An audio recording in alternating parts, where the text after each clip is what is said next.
Hey guys, just want to take a second to thank our sponsor, Carnivore Bar. I don't promote many products because honestly, all you need to be healthy is just eat meat, and that's what you should do. But if you're hiking or road tripping or stuck at work and you want something nutritious that is just meat, fat, and possibly salt, if you want it, the Carnivore Bar is a great option. I like this product not only because it is pure meat, but also because I really want the carnivore market to thrive as well. The more we support meat only products, the more people will make meat only products, and this will bring this into the mainstream. So if this sounds like something you'd like to check out, then take a look and use my discount code HTC to get 10% off, which also applies to subscriptions, giving you 25% off total. All right. Thanks, guys. Hey everyone, welcome to another episode of the How to Carnivore podcast and YouTube series. We're joined again by Dr. Anthony Chaffee, the Plant-Free MD. Welcome, Dr. Chaffee. Hi, thank you. Good to see you. You too. And today we've got a special guest, Dr. Kiltz, who is a fertility specialist from the States and runs the third biggest fertility clinic, I believe, in the whole of America, and is a carnivore and an absolute expert. So welcome, Dr. Kiltz. Oh, thank you very much. I've always inspired by what you guys are sharing, and we need inspiration every day. And I'm not sure I'm the third, but I'm in the top 10 of American IVF centers for sure. Still pretty cool. Yeah, very cool. Yeah. So the sort of thought behind this episode is that we'd talk about fertility and we'd create a guide for anybody who's looking to fall pregnant, is pregnant, or has a newborn.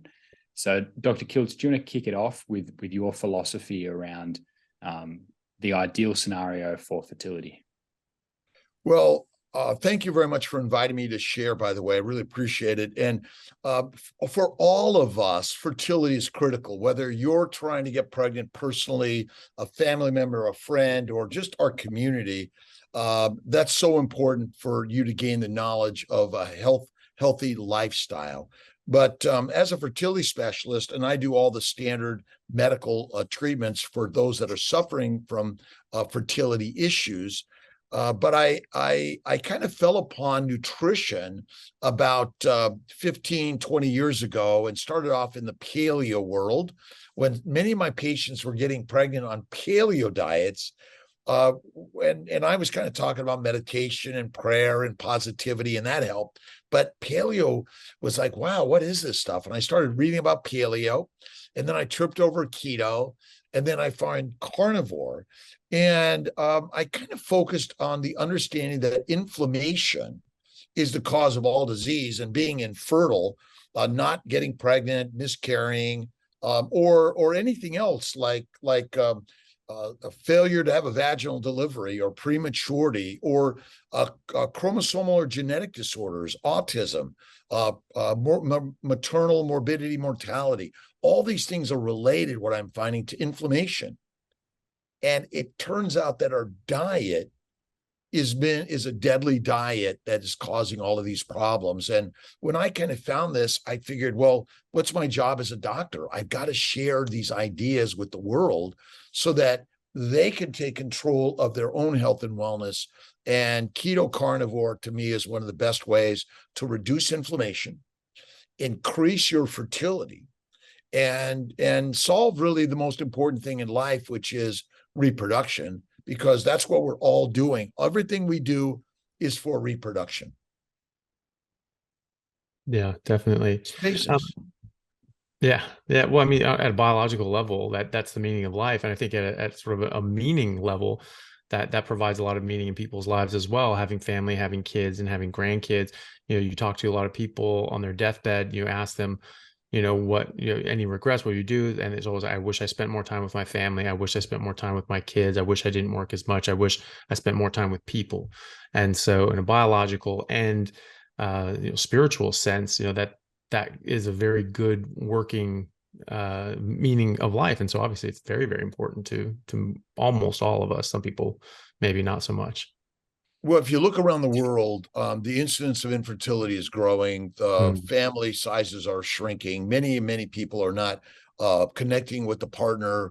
They're not having babies, either they say intentionally, but I think the intention is misinformed and misguided, because I think as women reach their late 30s, 40s, and even 50s and haven't had a child, they look back and see, gee, what happened? I think because the propaganda of the world is, oh, you got to wait to have a baby. But in fact, our reproductive potentials are best in our teens and early 20s. And so the waiting part exposes us to more inflammatory particles, which reduce our fertility, reduce sperm counts, sperm quality, and function, reduce, again, egg quality, egg function, PCOS, polycystic ovarian syndrome, metabolic disorders, endometriosis, uterine fibroids, are all part of that. But it's male and female sides that are damaged by the postponement of childbearing. And then because of a plant-based diet, tremendous amount of sugars damage the reproductive organs directly, along with the chemicals. By the way, plants make estrogen, progesterone, and testosterone, which are the birth control pill and the abortion pill, which suppresses male and female reproductive potential also. And then there's the lectins, oxalates, phytates, which embed in our reproductive organs, cause chronic inflammation, again, and damage the sperm, eggs, and embryos in the implantation environments. This is really the biggest cause. But our plant-based diet, our lifestyle, waiting is detrimental to our reproductive function. And there's a really great book called Why Beautiful People Have More Daughters. It's a social, cultural, sociology book, but essentially everything we do, blogging, being a doctor, or whatever it is, it's our feathers, it's our showing off our colors so that we can attract a mate, we can reproduce, which is, again, the primary reason for all organisms. Yeah, definitely. There was, speaking about, plants sort of disrupting things, certainly, with high insulin, and I understand that's implicated in PCOS and blocking conversion of testosterone into estrogen. And I just remember a story that I learned in history class I was taking years ago. It was about like the origin of the heart shape. I mean, that doesn't look like the organ of the heart. And what the thought is that actually was the shape of a seed pod that they was used in ancient Rome as birth control agent. And people would just take this stuff as birth control. And It was so popular that it was just ubiquitous. It was actually on the coinage. And so they found that it's on like the old Roman coins, this sort of heart-shaped seed pod. And so, and they actually like ate the stuff to extinction. They don't think that it exists anymore because they just used it all up. And that can just goes to show you, what can happen and disrupt your normal workings. I mean, that's in the best interest of the plant itself. I mean, I understand that there's even some different like pesticides and things that the plants use when, or that we spray on them that disrupt insects' reproductive cycle as well, and then they can die or disrupt that as well. But that sort of brings me to a question that I had, which was, there's mixed opinions and thoughts, and I've seen mixed reports in the literature about vegans, vegetarians, people plant-based sort of eaters, and sperm count, motility count. I found papers that have said both basically, and obviously it says improved or reduced, but usually it's in comparison to what? Generally in comparison to the average population, which is eating a plant-based processed food garbage diet, and so maybe a whole food plant-based diet is better than that. But I don't know, in your experience, have you come across anything that would elucidate that?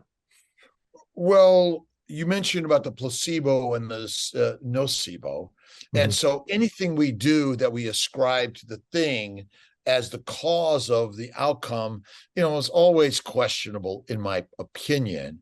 But you mentioned about the seeds and the plants. I mean, we've been in the medicinal plant world for thousands of years, and the plants are the poisons, or they're the pills that heal us, right? It's medicine.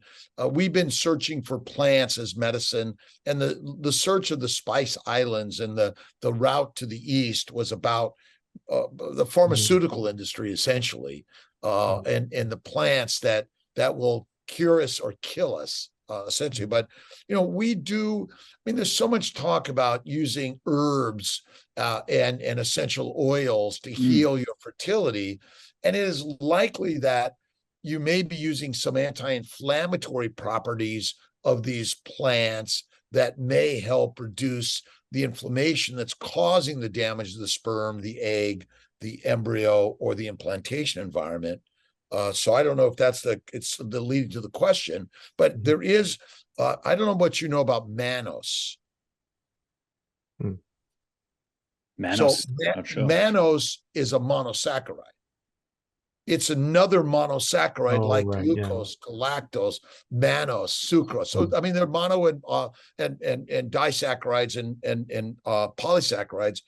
These saccharides damage something in our body that causes damage to the egg, sperm, embryos, and we call it infertility. But polycystic ovarian syndrome, and you alluded to the hyperinsulinemia, but I believe the hyperinsulinemia is not the cause, it's the hyperglycemia, whether it's glucose, galactose, mannose. And there was a recent paper, and I'll share it with you, it was in my talk that I gave at KetoCon, that basically high mannose levels are associated with PCOS. So it's sugars. It's again, plant sugars are the cause of most of our disease because they damage the glycocalyx. And the glycocalyx, again, is the barcode of every cell of our body, every receptor of our body. And so, what causes bad sperm, bad eggs, bad embryos, or bad ovulation, which we espouse to polycystic ovarian syndrome, is likely still related to a plant glycan, a plant sugar, which causes glycation, which we call glycation end products. And yet the science sometimes tries to give us a story that we're so focused on, we can't see what's going on over here. And insulin is only responding to a plant-based diet and a high protein, low fat diet, if you think about it, right? And so I definitely think that all of our reproductive dysfunction, including reduced libido, reduced orgasms, reduced ability to have an erection, right?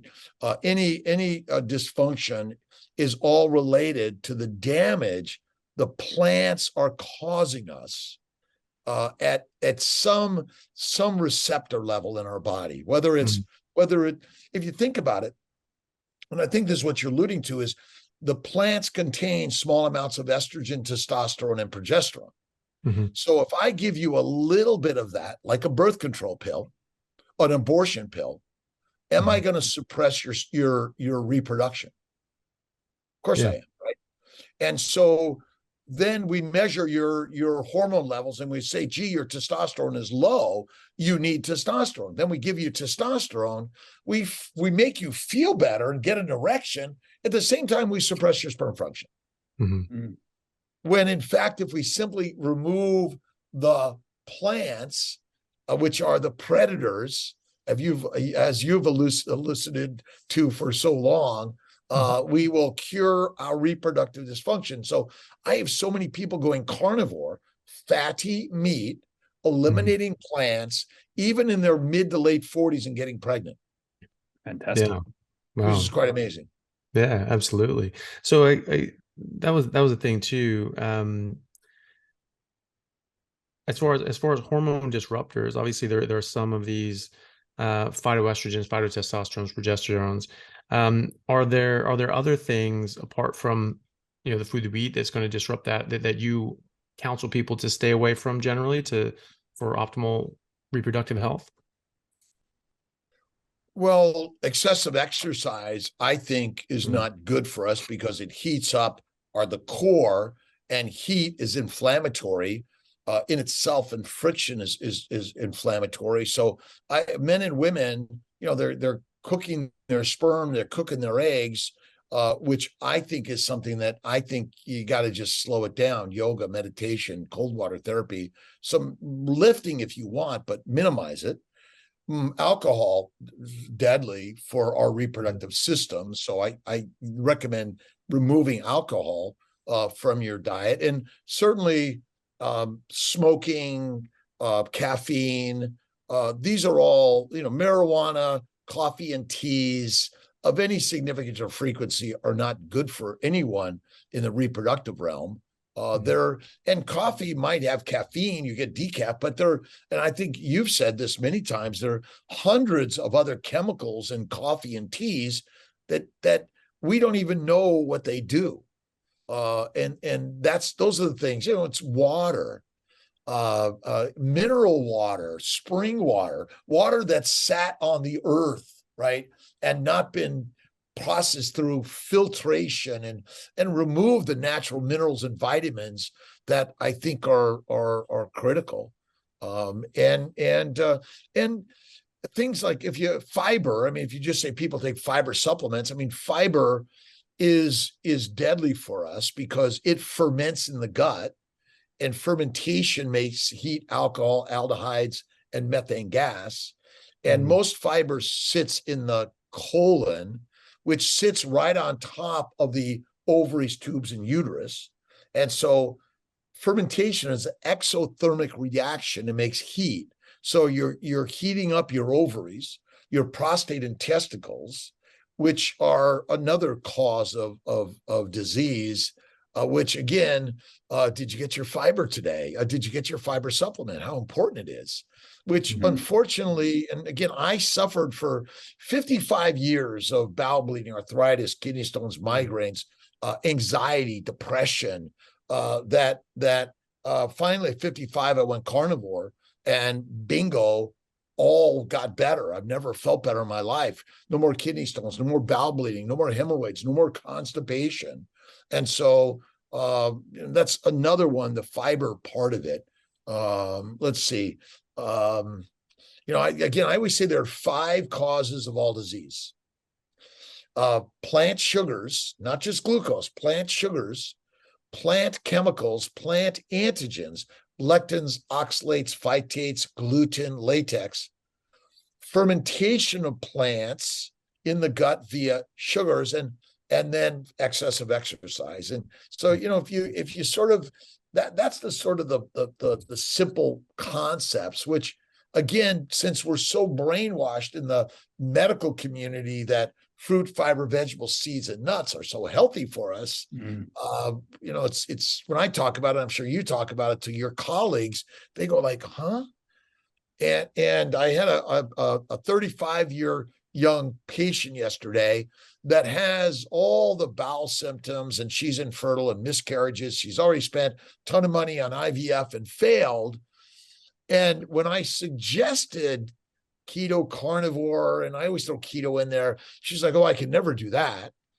And finally she said, oh, I can never do that. And I asked, well, what would you do? Well, not everything. And then finally she said, well, I would do anything to have a baby, because that is the truth. We do anything to have a baby because that is that's the real trophy of all humanity in life. Yeah.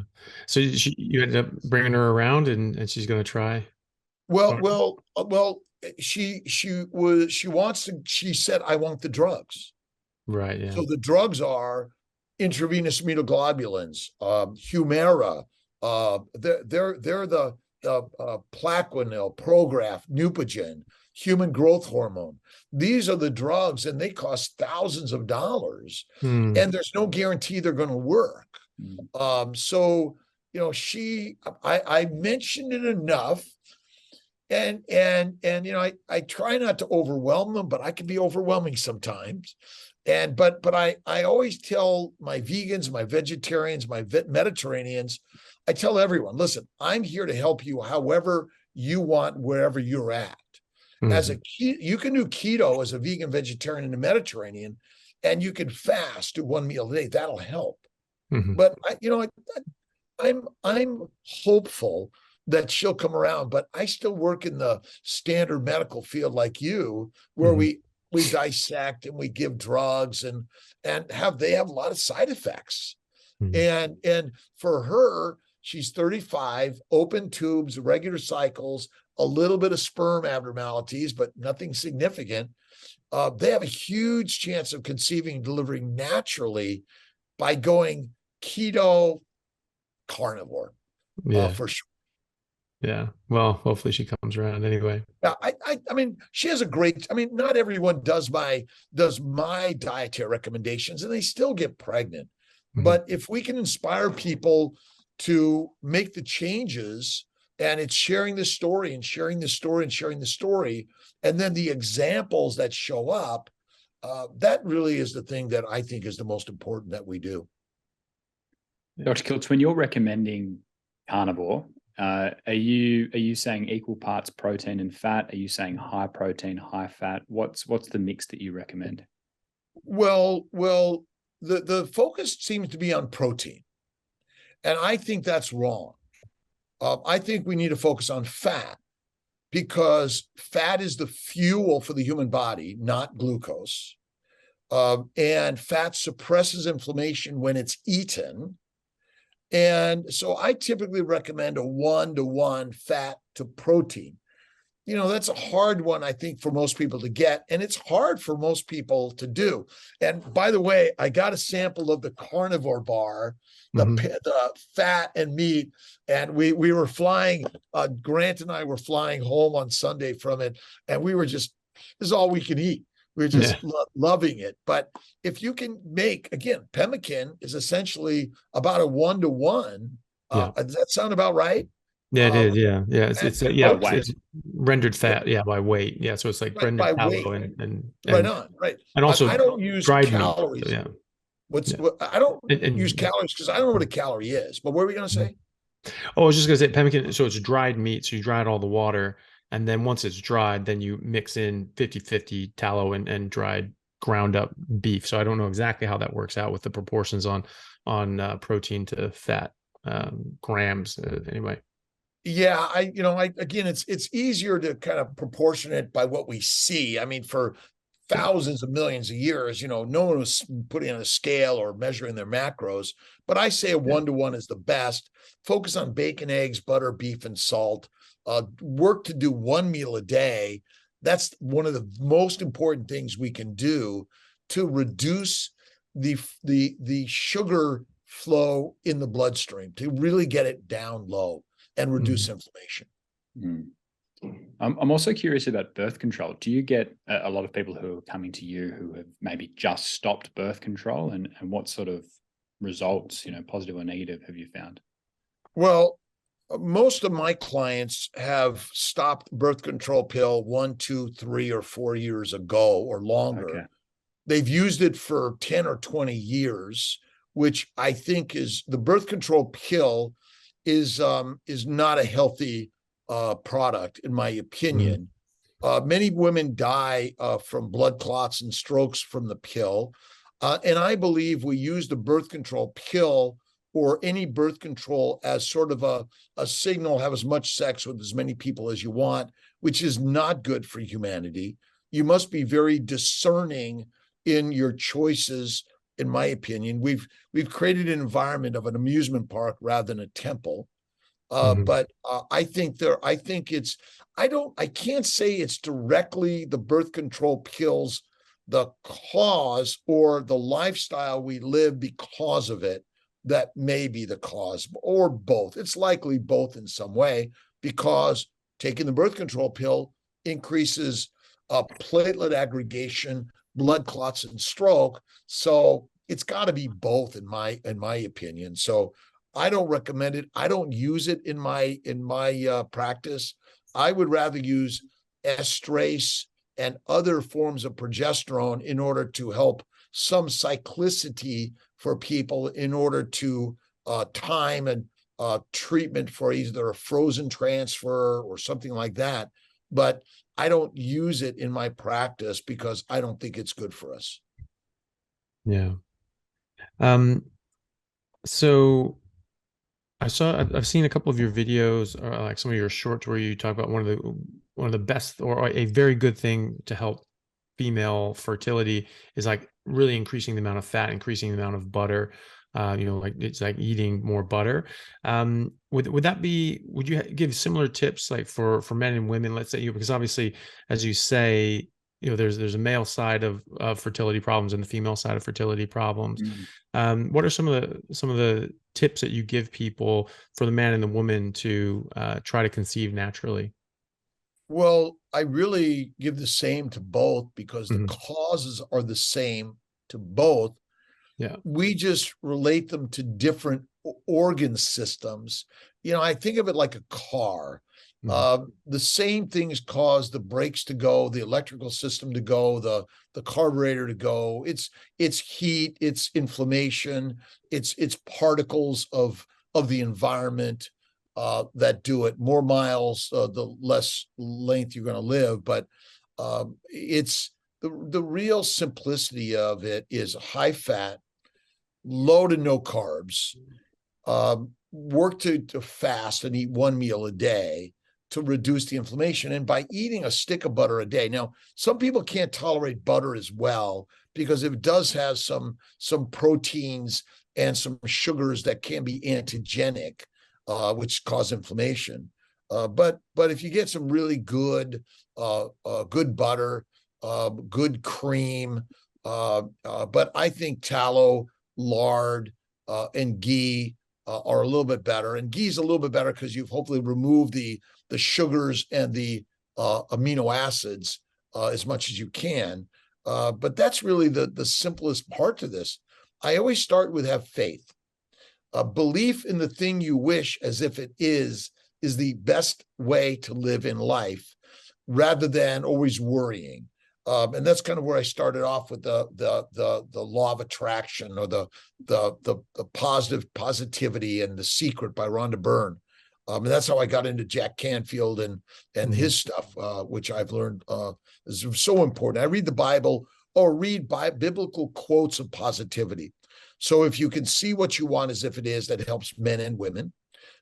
Functional sperm, functional eggs, an embryo, but all you need to do is see the outcome you wish, which is a baby. And then carnivore is the very best. But if you're in the keto world, of vegan, vegetarian, and Mediterranean, up the fat. Half of your volume or mass should come from fat. The rest of it, protein and carbs or plants, if you're in the vegan world. Now, as a vegetarian, cream, eggs, butter, and cheese, fatty, then you don't even need to eat the plant at all if you are up to eating the eggs and the butter and the cheese. And then that one meal a day. And again, we reduce the inflammation in the guy, improves his vascular flow to his testicles. Oxygen is delivered better. Carbon dioxide is removed along with other of the fat oxidative particles from just burning fat are removed. And so, and the glycocalyx, and I know you've talked about it, we've talked about it a little bit. You want to keep the glycocalyx as strong as possible in order to reduce inflammation. Sperm gets better, their erection gets better. And then the same thing on the female side, reduce inflammation and enhance the egg's ovulation and then the environment by going carnivore or ketovore with high fat, low amino acids, low proteins. And, my sense is, and I don't know how much fasting you've done and still maintain your muscle mass, that our need for proteins is probably a lot less than we think, in my opinion. Yeah, I eat a surprisingly little amount for my size. I tell people like maybe like 2 pounds of meat or something like that. When I'm sedentary, when I'm working out a lot more, I'll eat probably twice that. But I talked to some women that are like half my size, and like, I eat like 4 or 5 pounds a day and all these sorts of things. And I think they're coming from a deficiency point, and their bodies are trying to recover and heal and put on more healthy tissue and mass. Whereas my body's pretty happy in its steady state, and I just maintain it pretty well. But yeah, it's surprisingly little to maintain my muscle mass. I always wonder, how much did we eat 50, 100,000 years ago, and how frequently did we eat? We really don't know that answer very well. And my bet is, for any of us to just go out and start hunting and finding food is not an easy feat. We'd be really hard pressed to do that. So my sense is, I remember I broke a leg. I went 3 months in a cast. My leg came out looking like my arm, size wise. Yeah. And because it was sedentary, but I wasn't exercising, and all my other muscles, stayed. I was pretty much confined to a recliner for like a month because I was in so much pain and couldn't move. And then I figured out, I put a belt around myself, and the belt elevated the cast, full length cast, for like 3 months. And I moved, but I didn't exercise, and my muscles stayed pretty strong. But my leg was like nothing. Yeah. And so, yeah, I had the same thing when I broke my leg. I didn't have a full leg cast, but I was non-weight bearing for almost 5 months because I just destroyed my deltoid ligament in my ankle, and had to get that reconstructed, and then like unstable fracture of the fibula. And so got it all plated and reconstructed and everything like that. But I was absolutely, my leg was trashed. And I remember seeing it. I would take my foot, when I got the cast off, I got it out of the boot. It was like my arm. And I was like, that's not my leg. That's not my leg. And I had very big legs at the time. I was playing a lot of rugby all the time, and I was carnivore at the time. And my legs were massive. They were like tree trunks, and then all of a sudden I've got just one tree trunk, and then this one, and and it's just like alien limb syndrome. I was like, that's not my leg. That's not my leg. Get it the hell away from me. Yeah, and that took a long time to come back. It took me a while also, but again, the protein needs, proteins break down to amino acids. Amino acids go to the liver, and via insulin, they're converted mostly to fat. And the fat cells contain amino acids, proteins, and sugars. And I wonder, and if you look at those animals that hibernate and gestate, they lose fat. They don't lose protein. They don't lose muscle mass. So my bet is the fat cell is actually the most important cell in our body, which contains the fuel for the mitochondria. It contains the building blocks, amino acids, and simple sugars, which are critical for reproduction. And that's why I think fasting is really important. Dr. Bright and I had a little bit of we didn't agree completely on women and fasting. I still think women fasting is critical and important, and can heal their damaged ovaries, tubes, uterus, and the hypothalamus pituitary axis, which is critical for normal ovulation and pregnancy support. Okay. So when would you add in fasting in that context? Like, is it to do with cycle, or just every now and then, or just intermittent fasting is enough, or do you need periods of time to come off food entirely? Well, hyperemesis, which is a condition where women have severe nausea and vomiting, typically in the first trimester, which is very common. A woman says, suddenly food aversion, and they're like, I must be pregnant, or maybe I'm pregnant, or they don't know. And so I think there's a biological reason to say, don't eat the food because it may be toxic for my baby that's trying to implant. So I believe the first trimester is one of the most important times to to fast. And it may be the luteal phase, so the post-ovulatory, so maybe the last quarter of the cycle may be a good time.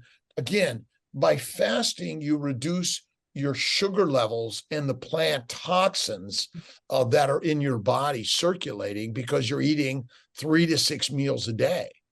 Mhm. And so I say, and then the first trimester, I see patients who are like, I've terrible nausea and vomiting, and they're eating crackers, which are, and they're eating 6 meals a day in order to get their metabolism moving or feed their baby, which ultimately I think, again, mannose, glucose, galactose, fucose, xylose, N-acetylglucosamine, N-acetylgalactosamine are common sugars that can be damaging in excessive amounts. And that's why fasting is so important, to get rid of the plants.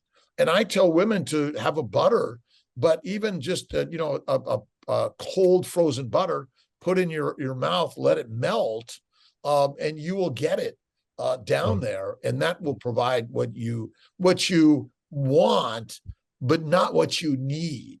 And then, again, my bet is there are many times where we might be sick longer in pregnancy, and since we're supposed to carry a certain amount of fat, 26 to 28% fat for women, in order to be potentially the fittest, then you have plenty of fat to provide the fuel and the building blocks for your baby, for you to survive and deliver a healthy baby.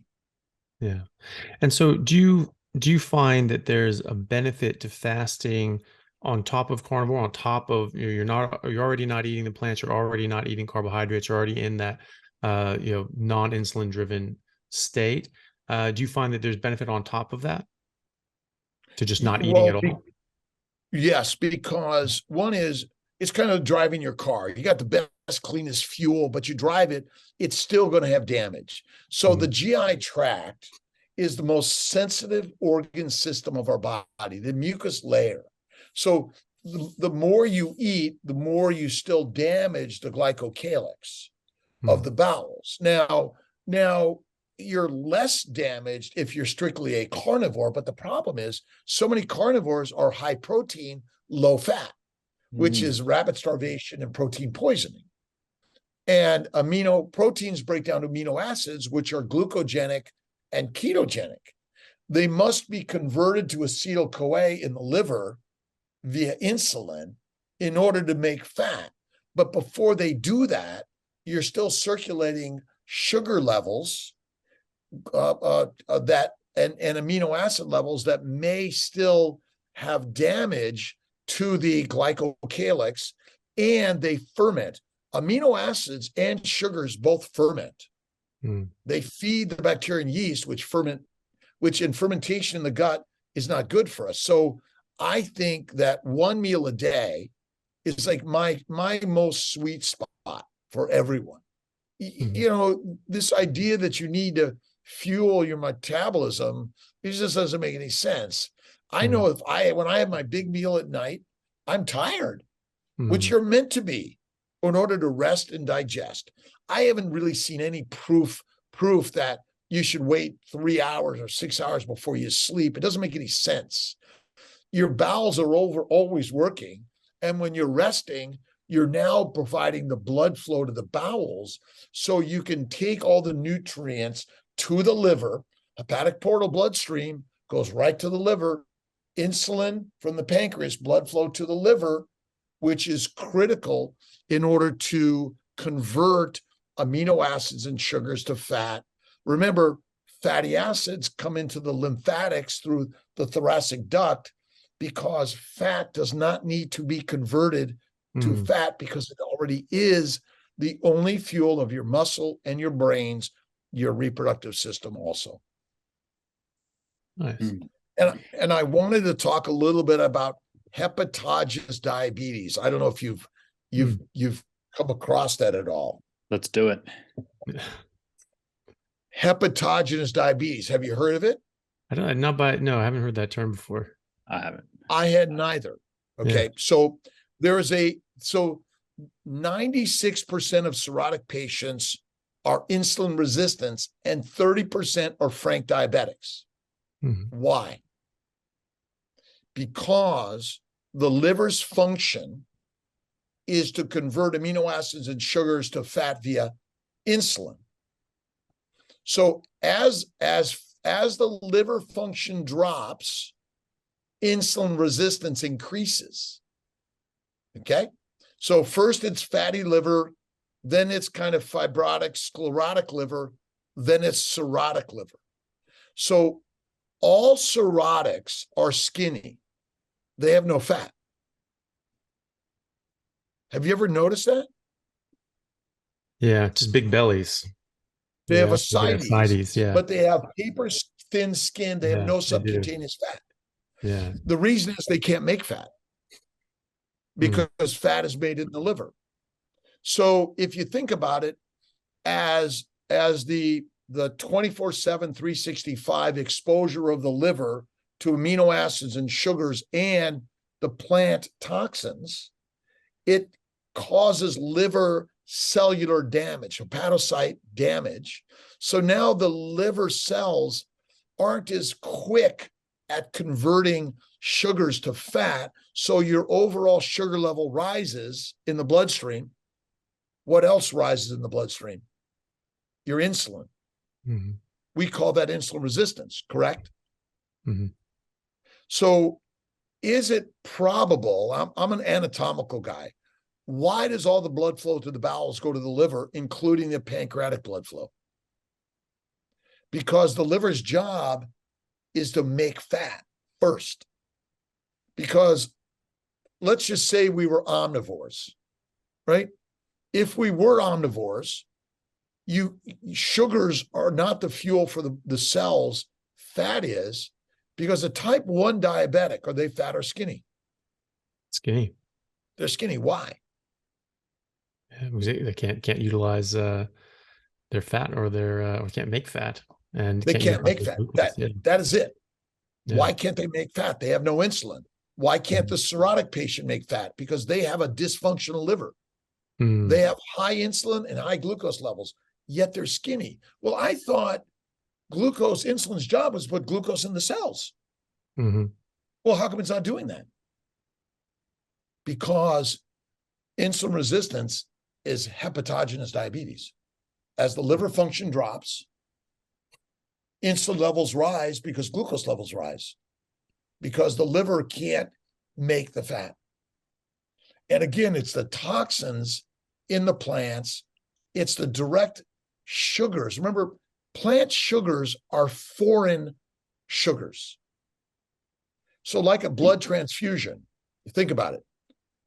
Our blood type is determined by a sugar coating the cell. If I give you the wrong blood type, you're going to have an inflammatory reaction, right? So if I give you plant sugars or bacterial or yeast sugars or viral sugars, you're going to have a reaction that's going to cause inflammation, damage the organ systems, including the liver. Hepatitis C virus, right? It takes down the liver, right? It's a plant, it's a sugar that causes inflammation. So hepatogenous diabetes is actually the cause of insulin resistance. Okay. So I'll send you a paper. Yeah, good. How far down that road do you have to go before you start getting insulin resistance? Is it just fatty liver disease, or do you even need to get to fatty liver stages? Don't know that answer, but I bet it's before fatty liver disease. Okay. And since the liver's job is to make fat, I mean, you buy goose liver or duck liver, you cook it, it's just like all fat. So the liver's job is to make fat. And so maybe fatty liver isn't a disease unless we see other things going on with you, right? We wouldn't have any reason to check for it unless you've got a problem, right? And so again, the liver's job is to make fat, but we don't detect it until you have something else going on, sclerosis, fibrosis, before cirrhosis. but I don't know that answer. Okay. My bet is in utero, since in utero, the moms are eating excessive carbohydrates, which simply flow through the placenta to the fetus. They cause children to be born overweight, obese, but the sugars are also circulating the liver, which is making fat in the fetus. Yeah, that was a thing too. That's what, you get gestational diabetes that's associated with higher birth weight, and then mothers developing diabetes later on. I always thought that same thing. You're just feeding carbs and you're getting this sort of precocious growth. And I think that I always thought that was a contributing factor to why we're having bigger birth weights and bigger sizes and more instrumentated deliveries and C-sections and things like that, because we're supposed to, we're designed to come out of our mother, you just die. We're not like a bulldog, like an English bulldog, where we're just like freakishly bred these things to not be able to fit out of the birth canal, and so, it only happened sort of in the last sort of century. And I remember hearing people saying, it's like, well, our brains are just getting so much bigger. And so it's having trouble getting out of the birth canal. Like, hold on a second, our brain size are down. We're 11% down from that before the agricultural revolution. We're not getting larger brain sizes. And that doesn't happen in 1 century. The genetic populate, or in population genetics, anyone who studied that understands that you cannot change the genetics of an entire population that quickly. It just doesn't happen. And so something else is happening environmentally. Well, we're eating too much. Mm-hmm. Again, 3 to 6 meals a day is deadly. If you simply eat 1 meal a day, you're probably healthier. And you're right. The simplicity of the story is we're eating excessive plants and not enough animal fat, and we're eating too much and too frequently. And some simple things you can do even without changing what you eat, but just changing the frequency and adding a lot more fat to the diet. But gestational diabetes, preeclampsia, prematurity, fetal and maternal mortality, morbidity, all of these things are secondary plant-based, low animal fat diet, because everything you eat as a mom is going through the placenta to the baby. When you're breastfeeding, everything you eat is going through to the baby. And so before you want to get a baby, while you're pregnant, and when you're breastfeeding, and after that, carnivore is for babies. Once you stop breastfeeding, you should go to the bone, from the breast to the bone. Meat from milk from the breast to meat from the bone is really important for all of us. Our humanity relies on it. Then I bet you will actually feel like a man or a woman. You will begin to recognize that reproduction and relationships are critical. Depression, suicide, criminality will be reduced by going to our perfect human diet, or the eat like a human, which is your story, which is eat fatty meat. That's it. Simple. Yeah. I think there's a t-shirt in there somewhere, carnivores for babies, and then like, some sort of, we're doing it. We're doing absolutely, it. Absolutely. Yeah. Breast to bone. I like that. Well, that's the breast to bone, or milk to meat. Again, and I think you've probably talked about this or others. I know we talked about many in Africa, they eat the blood and the milk from their animals. They let the animals eat the grass. Yeah. And we can convince people that honey and fruit is fine, but of any frequency or significant, it is not. And fruits and vegetables and honey can be contaminated with bacteria, yeast, and viruses that are some of the leading causes of disease in the globe. Right, and especially in pregnancy as well. I mean, those always, don't eat soft cheeses or unpasteurized dairy. Get listeria and other sorts of things can be quite teratogenic to the fetus, I believe.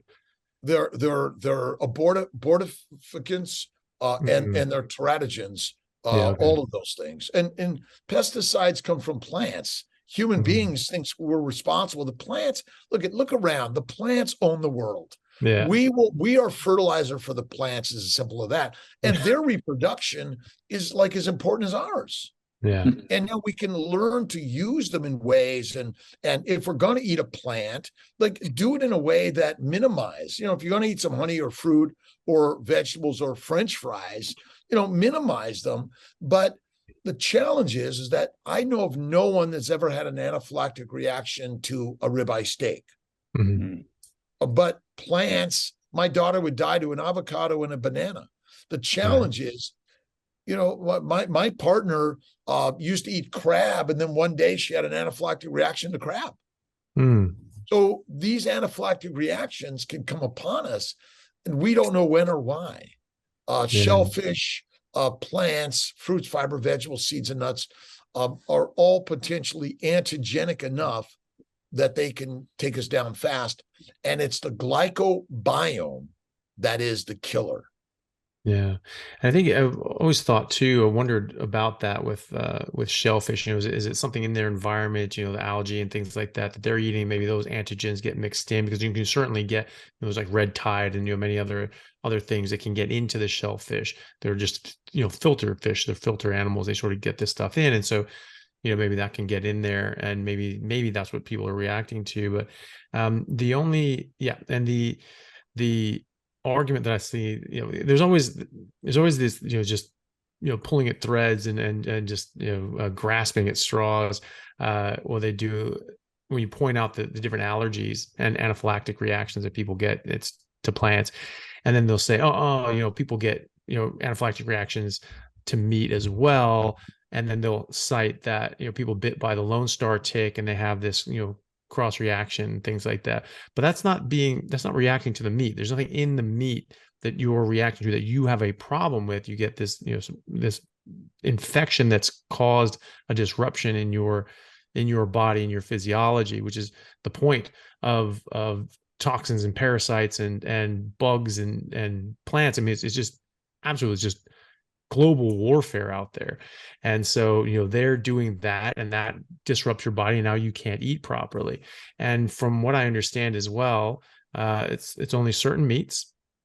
So you can still eat meats. You can still eat different meats. And it's also, it goes away in about 3 months. So this is a temporary reaction, and it doesn't make you allergic to meat for the rest of your life, or to all meats. Well, the same thing goes with eggs and butter and cream and the meats. What is the animal eating that may be gaining? Again, think about the lectins, oxalates, and phytates that embed in our body. Well, they embed in the animal's body. But if they're eating the proper diet that they're meant to eat, but even these animals are at risk of damage and disease from the natural foods that they eat, depending on the season, the invasive plants. But you're right, the bugs, the bacteria, yeast, viruses, and other bugs contain antigenic particles that can cause it. I have a place down in Sarasota Bay, and quite commonly the red tide kills everything. The same thing can happen to us for sure. And that's why I think red fatty meat, you get the cow and you process parts of it, like the steak. Ground meat has more of a risk of being contaminated because of the risk of bacteria, yeast, and viruses contaminated in the processing. So know your processor, know your farmer.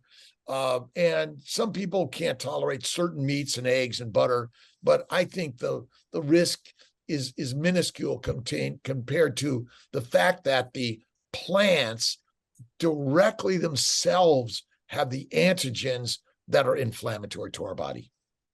Yeah, absolutely. Changing direction slightly, breastfeeding, Dr. Kiltz. A lot of people I know who've had babies recently have really struggled with breastfeeding. And I'm wondering if you've, I suppose it's likely going to come back to nutrition, but if you've had any success helping or coaching people to get back to breastfeeding. Well, that's something real important, and we need to talk about that a lot more. And it's interesting, I've heard a lot of women that are doing carnivore saying their breasts are getting bigger. They're depositing the fat in the glands more naturally because they've reduced the inflammation. So if you start off with healthier breast tissue, then when you're pregnant and then deliver, your breasts are going to function more naturally. But because we're eating a plant-based diet, breasts are dysfunctional. Breast cancer is on the rise in younger women all the time. And you may have a genetic predisposition, but the genes are not the cause. And I know you've talked to Thomas Seyfried. It's our environment. The metabolic damage from a plant-based low animal fat diet, I think, is it. So those that go carnivore definitely, I think, have a better capability, a better quality breastfeeding, better quality milk, and longevity on breastfeeding for sure. So when you're before, during, and after pregnancy, you want to go carnivore, but you want to focus on the fatty meats, eggs, butter, cream, in my opinion. And then again, when you're breastfeeding, you'll improve things also. And listen, everyone's looking for the scientific study. Just start looking at the carnivore blogs and all the women. They're like, oh my God, this is happening to me. The N of one is the most important thing. And we're storytellers. We're here to tell a story. And the story is what I've experienced, what you've experienced, and what my clients have experienced, which is my community. And breastfeeding is improved. And then those kids, once they're like, they want, someone showed me a picture of a baby gnawing on the bone. And I was at Ken Berry's and Nisha's when I was in Austin, and their little baby was eating meat. And that's where we need to be giving more direction. So we have healthier babies. I had dyslexia and migraines and bowel problems as a kid. I couldn't read. I was completely incorrigible. My mother had to put my brother and I on leashes because we were so crazy, and she'd be arrested today. And so I believe will allow us all to function better at every level, looking at the carnivore lifestyle. Yeah. That was the same thing. Carnivores for babies, so just carnivores for babies, carnivores for moms and dads, and we're all big babies, brothers and sisters, all of us. Yeah. That's the thing too. I mean, these genes existed before, they're saying it's like, well, someone has, the BRCA, genes and things like that, or the HER2 genes, all these sorts of different things. Yes, that plays a role, but those genes existed. They didn't just show up this generation. They didn't just all of a sudden just start popping up out of nowhere. They were in the population. They were in the gene pool. It's just now something in our environment is now triggering those faulty genes to now express differently and cause more and more problem. And so, I think that's very clear. There's something environmental that's influencing this, because the genes are the genes. They've been here for thousands of years or more. You're right. And I see patients coming to me who have had breast cancer. Their mom had breast cancer. They got the BRCA gene. And I'm like, well, not everyone with BRCA gets cancer. And then they're trying not to have a child with the BRCA gene, and which I personally think is misguided, because we still think it's a genetic cause and not an environmental or a nutritional cause, as we're finding it in this. So I think that, again, as a doctor, we weren't taught these things, but we're finding them, and it's just such an eye opener. We're reading actually this week's book, like you do. Book club is Thomas Seyfried's book, Cancer's Metabolic Disorder, and that was one of the first books I read. I don't remember, a long time ago when it first came out, I was like, I never knew this. But that's when I learned about Otto Warburg and started reading his stuff. One rabbit hole to another. That's what this is about. But I'm just, again, so thankful I've fallen into this world of carnivore. But there's much more to it, because if you're ketovore and you're fasting and you focus on fat, you may be just as good. Maybe. Yeah. Well, at least you get improvements anyway. You're going in the right direction. You're eating more. You're giving your body fat that you need. These are the nutrients that you absolutely have to have, and you're eliminating out some of the worst offenders. Absolutely. Keto's the on-ramp to carnivore. It's the entryway. 100%. It's the key to the master class, I say. That's it. Yeah. Yeah. You got their foot in the door, and now it's just that's and I mean all of us. I mean, I was first in the paleo world, and then I ran into keto world, and then I was like, some guy like you was like this, and he said, I eat meat, I don't eat anything else, and I don't exercise. And I was like, that one looks like for me. Now maybe something, but he wasn't sharing everything. Yeah.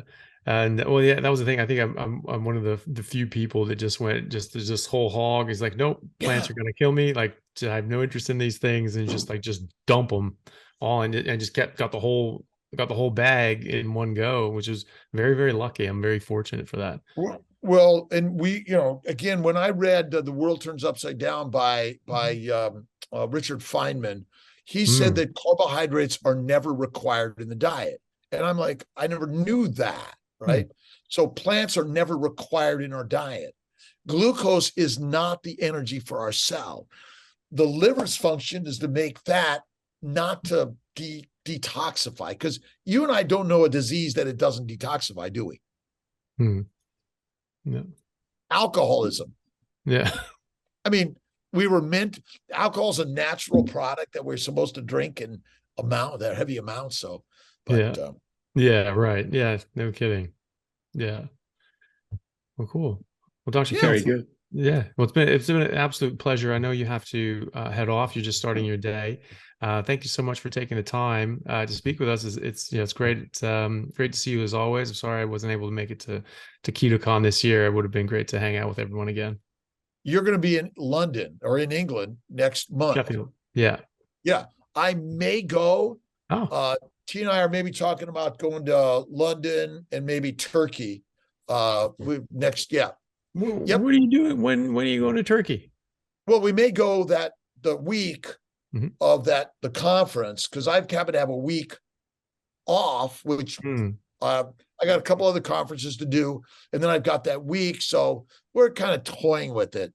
And because I know you and Sean are there, and Olivia's there. And I just, I met Rena. I don't know if you've met Rena Alawalia yet. Well, I mean, online, I haven't met her in person. Right. Yet. Yeah. But I met her in person at KetoCon. And cool. I met her partner, Aisha. Yeah. I did a quick Zoom with her this morning. And just, that's the beauty. We're meeting people around the globe. I've got to come to Australia. You should. Come down under. Yeah, you've always got a place to stay. Absolutely. And but it's funny you said Turkey, because Elle and I actually have a wedding in Turkey the next week, so we'll be staying around and going there as well. We were thinking of going. Oh, really? Okay. Yeah, we were thinking of seeing some other stuff first, but yeah, then like 1 week after the conference, we're going to be in Turkey for a wedding. So that's funny that you're going to be over there. I may be the week before, but I was thinking about coming to Chesterfield. Is that where it is? Where's Sheffield. the conference?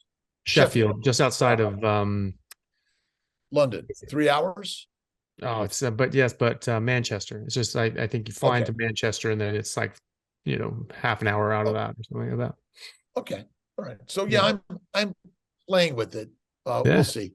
Yeah, we should. Well, let me know definitely if you do, and we'll get some steaks. I'll look forward to it. I look forward. Thank you guys. I really appreciate you. Yeah, I got to get moving. Yeah, thanks, Dr. Kiltz. Sorry, I hope we didn't keep you. We'll talk again soon. I love you guys. Bye-bye. Thanks so much.